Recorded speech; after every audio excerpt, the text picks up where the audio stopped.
En esta oportunidad vamos a trabajar con 3 ejercicios relacionados con el tema de magnificación, concretamente en el cálculo que tiene que ver con la magnificación y con otras variables relacionadas con esta, como por ejemplo el tamaño real del objeto, que se tiene mediante una micrografía electrónica, por ejemplo. Muy bien.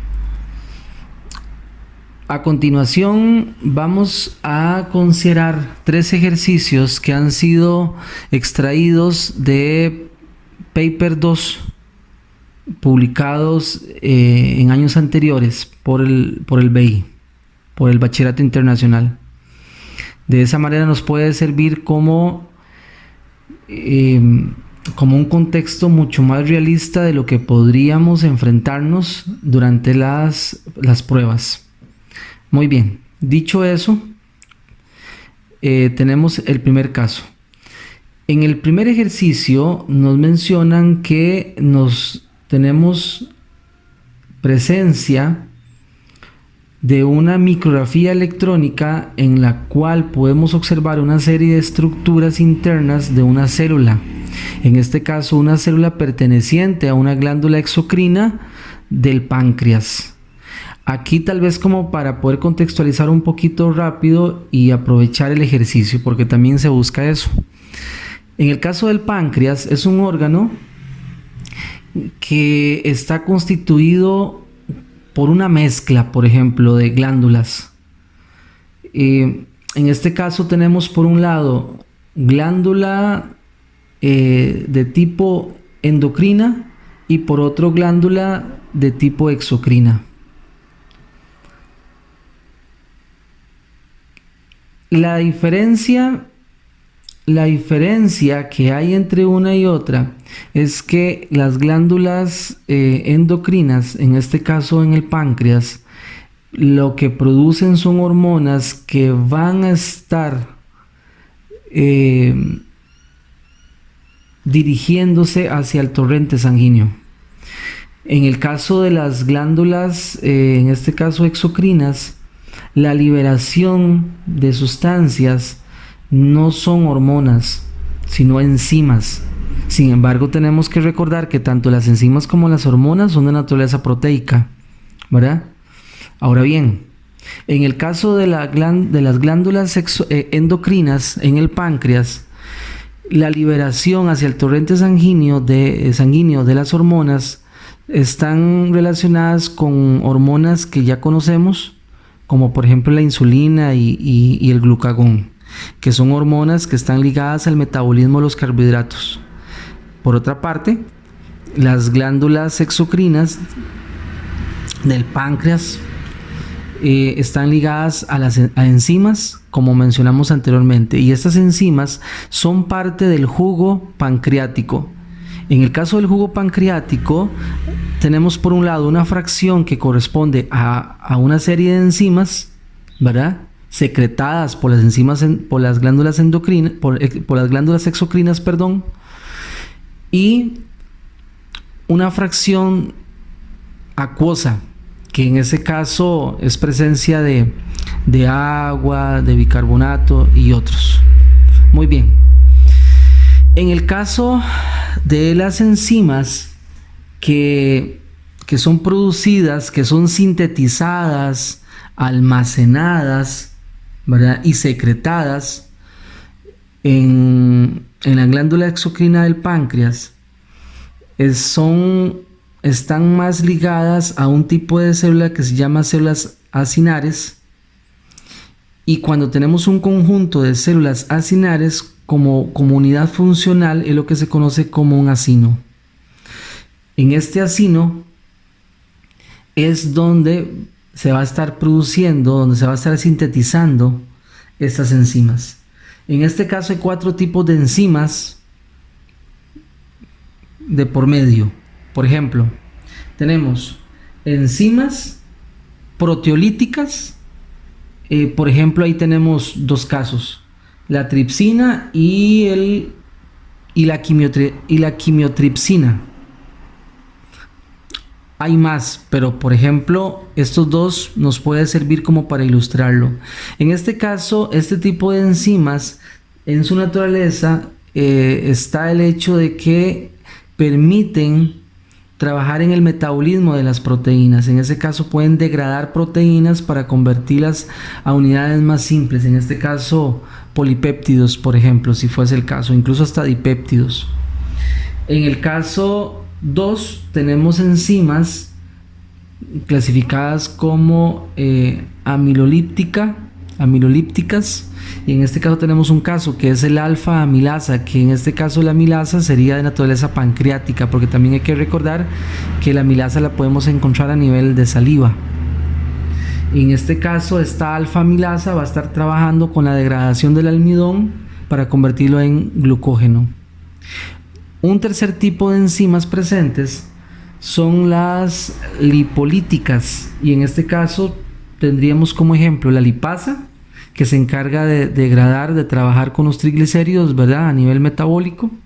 Y también por ahí podríamos mencionar el caso del colesterol esterasa, que en este caso cuando hay presencia de ésteres de colesterol, esta enzima permite transformar estos ésteres de colesterol en colesterol más un ácido graso libre.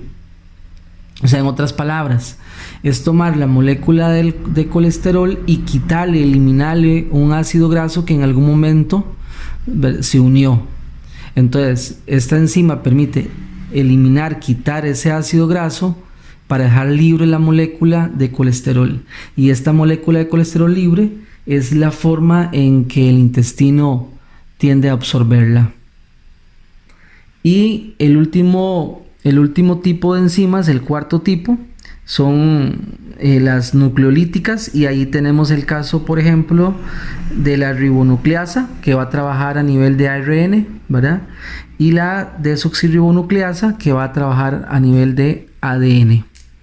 En este caso, también es importante considerar que estas enzimas, a excepción de la amilasa y la lipasa, estas otras enzimas perfectamente pueden destruir las estructuras celulares y obviamente el órgano. O sea, en otras palabras, puede consumir al órgano, al páncreas como tal.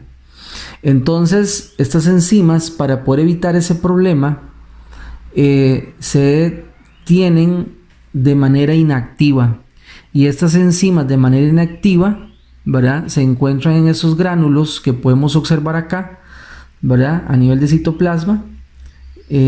Podemos ver estos círculos que estoy aquí como señalando, ¿verdad?, que aparece una mano. Entonces estos círculos oscuros son gránulos de zimógeno, y esos zimógenos son las enzimas de forma inactiva. Incluso por dentro tienen cierto nivel de acidez en pH, porque eso les permite también mantenerse activa. Les permite mantenerse inactiva, perdón. Porque en el momento en que el pH se vuelve neutro o se eleva un poco de 7, estas enzimas se activan. Hay que recordar que estas enzimas van a través de un conducto que va a llegar a la parte del intestino delgado para estar recibiendo el quimo que proviene del estómago, y hay que recordar que ese quimo es muy ácido. Entonces este jugo pancreático, donde vienen estas enzimas, y también trae sustancias como el bicarbonato, que permiten subir los niveles de acidez para convertirlos en una sustancia un poco más alcalina, y entonces en ese momento es cuando entonces estas enzimas se activan y comienzan a trabajar, ¿no? Muy bien, ahora eso es como para tener un poquito de contexto y aprovechar el ejercicio, pero podemos ver la parte que nos interesa.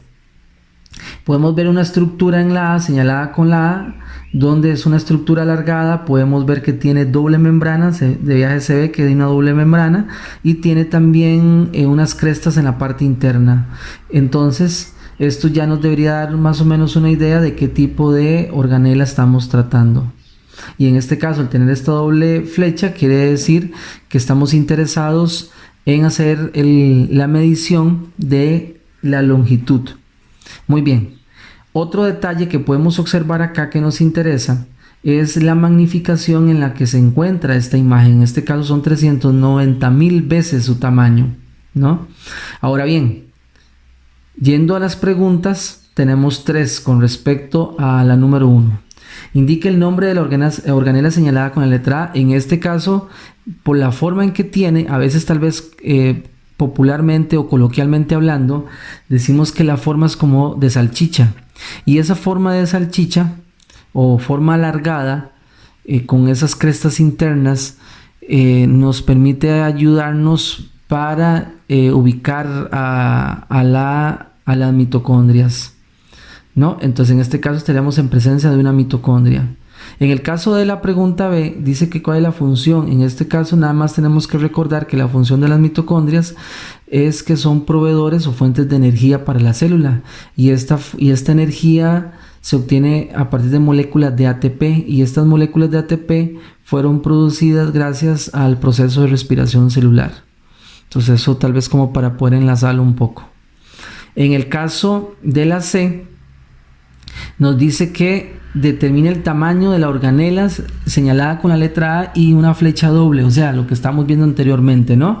Y que mostremos los cálculos. Entonces, en este caso, ustedes tendrían una regla y estarían midiendo la longitud de esta mitocondria. En este caso, yo voy a hacer la medición. Entonces, lo que voy a hacer es que voy a intentar medir la longitud de esto, ¿no? Entonces, vamos a ver.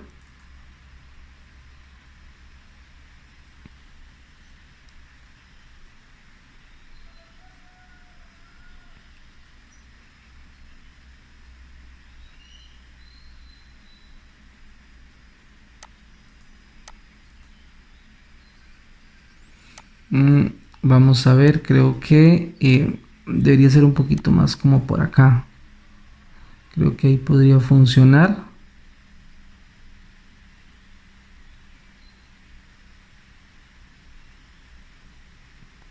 Nada más como tratar de ajustar. Creo que todavía no logro. Recuerden que en este caso, este proceso ustedes lo estarían haciendo simplemente con una regla, ¿verdad? En este caso.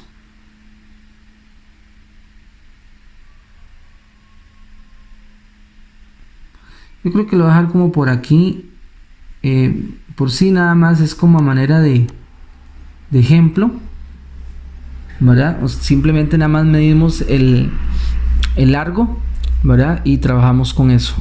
En este caso nos estaría marcando 16,10 milímetros.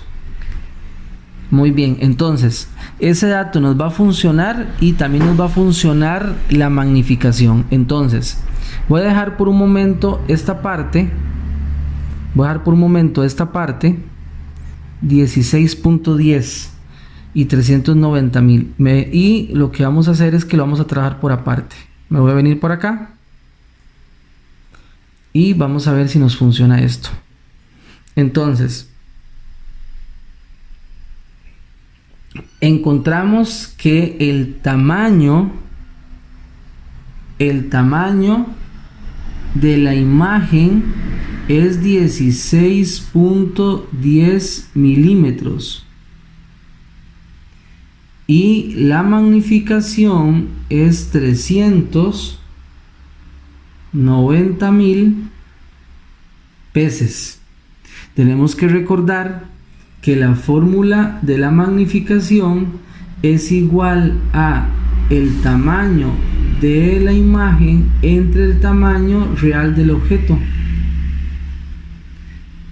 En este caso, lo que queremos es saber el tamaño real. Por lo tanto, el tamaño real es igual al tamaño de la imagen dividido entre la magnificación. En este caso tendríamos 16.10 milímetros dividido entre 390.000. Si hacemos esa división, vamos a hacerlo. Entonces serían 16.10 dividido entre 390.000.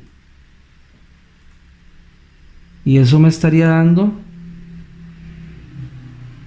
ese valor. Vamos a volver por acá. Y vamos a ver ese valor por aquí. Voy a cambiar un poquito eso, tal vez. Voy a copiarlo por acá. Entonces nos estaría dando, vamos a ver, sería a la menos 5. Voy a tratar de hacerlo un poco más fácil. Entonces sería 0,1234 4 1 1 y ese 2 vamos a transformarlo en un 3 a la hora de redondear por ese 8. Aquí me quedarían los milímetros. Ahí me quedarían los milímetros. Muy bien. Entonces, este sería el tamaño real, la división a partir de 16.10 entre 390.000. Este sería el tamaño real. Lo que pasa es que ese tamaño yo lo puedo ajustar a una unidad mejor para que sea como más entendible. Entonces, en este caso, vamos a ajustarlo. Vamos a ver, 1, 2, 3. Si yo paso milímetros a micrómetros, no me funciona porque hay que recordar que un milímetro son 1000 micrómetros. Por lo tanto, yo estaría corriendo la coma solamente 1, 2, 3, me estaría llegando hasta acá. Entonces vea que todavía me queda menor de 0. Entonces lo mejor sería pasarlo a los nanómetros. Entonces aquí lo vamos a pasar a los nanómetros. Entonces vamos a decir que 1 milímetro es equivalente a 1.000.000 de nanómetros. Cancelamos esto y en ese caso multiplicamos ese valor. Entonces vamos a ver, si yo agarro eso y lo multiplico por 1.000.000, entonces me estaría dando 41.28 redondeado 41, ¿no? Entonces me estaría quedando entonces que el tamaño real sería 41 nanómetros. Ese sería entonces nuestra respuesta en ese caso, ¿no? Muy bien. Voy a borrar esto y me regreso para ver el otro ejercicio.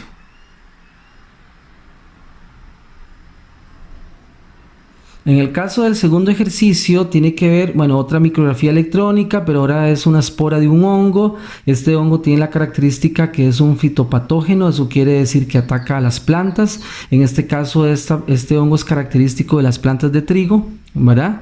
Y lo que hace este hongo es que comienza a atacar al grano de trigo, ¿verdad? Se mete entre los granos de trigo y lo que hace es que comienza a degradarlo y lo vuelve con un color a veces como negruzco, incluso es llamado carbón, y este carbón tiene un olor bastante característico que incluso terminan llamándole como carbón hediondo. Y obviamente el grano de trigo deja de ser servible, de ser funcional, ¿verdad? Entonces se pierde en este caso el cultivo y todo esto.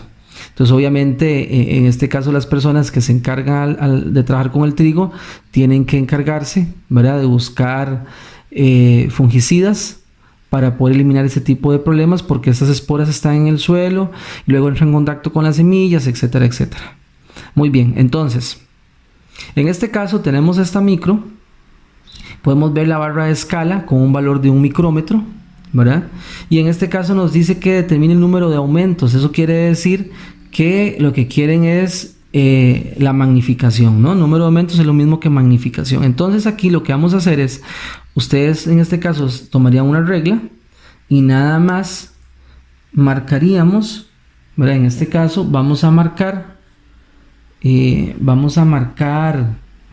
la longitud de esta barra. No sé, vamos a ver acá cuánto me marca.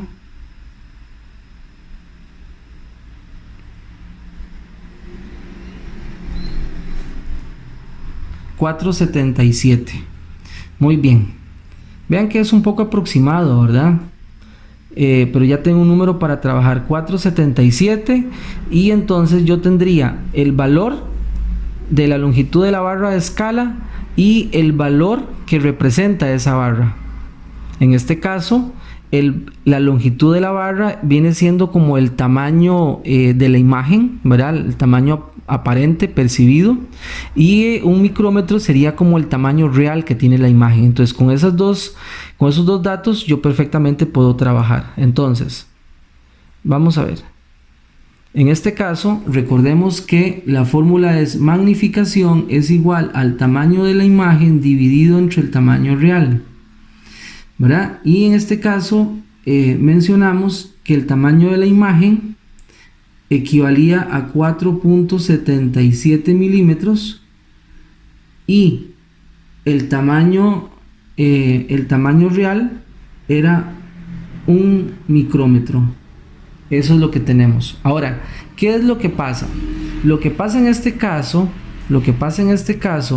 es que tenemos estas unidades que están acá. Voy a marcarlo por acá. Esas unidades son unidades que son diferentes. Entonces no podemos como cancelarlas, como simplificarlas. Entonces hay que hacer una conversión para trabajar en las mismas unidades. En este caso lo que se dice es que las unidades en las que nosotros medimos la escala, la barra de escala, las podamos convertir en la unidad en la que aparece el valor ahí. Entonces en este caso sería tomar los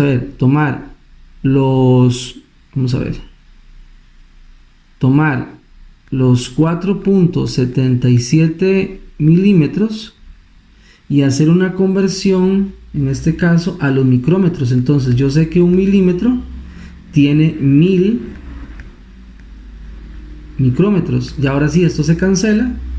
Y 4.77 por 1000, de eso nos estaría dando 4770 micrómetros, ¿verdad? Y luego nada más, ahora sí lo que hacemos es que la magnificación es igual a tomar 4770 micrómetros y los vamos a dividir entre 1 micrómetro.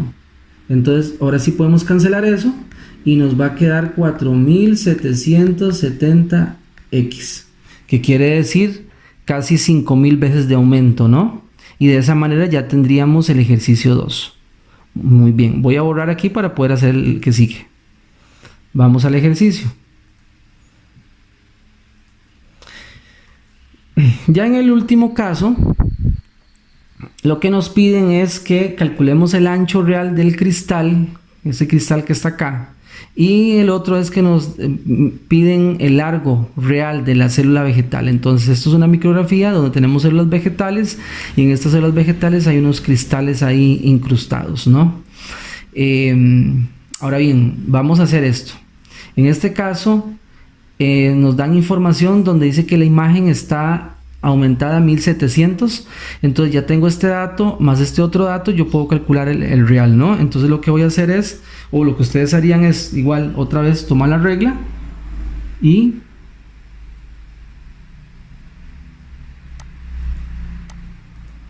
perdón, tomar la regla y medir. Voy a medir los dos de una vez para tenerlos listos, ¿verdad? Sería tal vez como lo mejor. Vamos a ver si me da este asunto.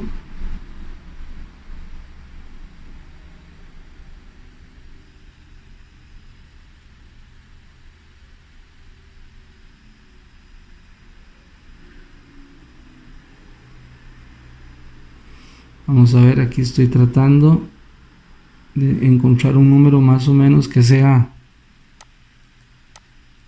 razonable, digamos ahí 5.35, y de una vez voy a hacer este otro acá. Vamos a medirlo por acá, tal vez como por ahí.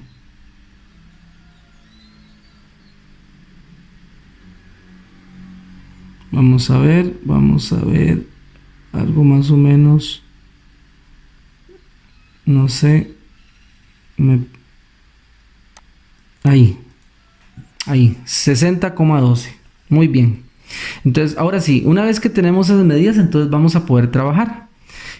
Vamos a irnos por acá y voy a copiar primero eso otro. Voy a copiar el primero del cristal, el ancho del cristal. Entonces, en este caso, tendríamos que el tamaño de la imagen es igual a 5.35 milímetros. Y no olvidemos que la magnificación es de 1700. Y lo que vamos a hacer es que vamos a trabajar ahora con el tamaño real. Eso es lo que queremos calcular ahorita por acá. Entonces, recordemos que la magnificación es igual al tamaño de la imagen entre el tamaño real. En ese sentido, el tamaño real sería el tamaño de la imagen dividido entre la magnificación. Entonces, para este caso, nada más lo que haríamos es que el tamaño real va a ser igual a 5.35 milímetros dividido 1700. Y con eso llegaríamos a un resultado. Bien, lo que vamos a hacer es que vamos a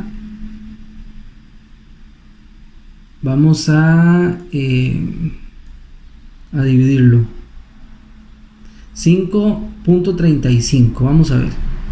Entonces, 5.35 dividido, no, otra vez, 5.35 dividido 1700, eso nos da ese valor que está ahí. Vamos a copiarlo. Entonces ese valor, vamos a copiarlo un poquito por acá, serían 0.0031 y ese 4 lo vamos a redondear a 5.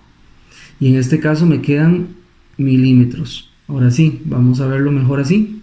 Entonces, en este caso, lo ideal sería como buscarnos una unidad mejor, que sea más acorde, ¿verdad? En este caso, como es menor que 0, entonces perfectamente podríamos hacer una conversión de milímetros a micrómetros. Y sabemos que 1 milímetro son 1000 micrómetros. Cancelamos los milímetros y multiplicamos ese valor, y nos estaría dando, ¿verdad? 3.15 micrómetros. En este caso lo podemos redondear a 3 micrómetros para trabajar tal vez con un número entero. Muy bien. De esa manera tendríamos la parte del ancho. Ahora voy a borrar esto y vamos a cambiarlo. Voy a cambiarlo por la parte nada más Vamos a borrar aquí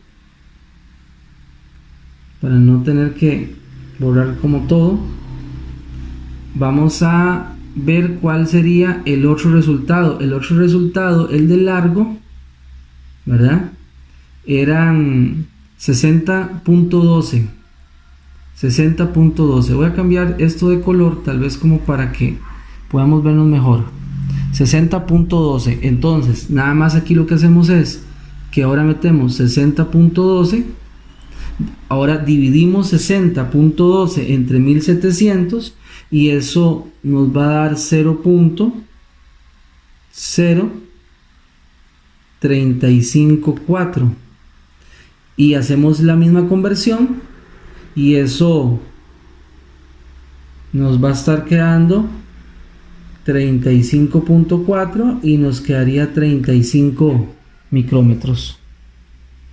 Y de esa manera resolveríamos en este caso el tercer ejercicio.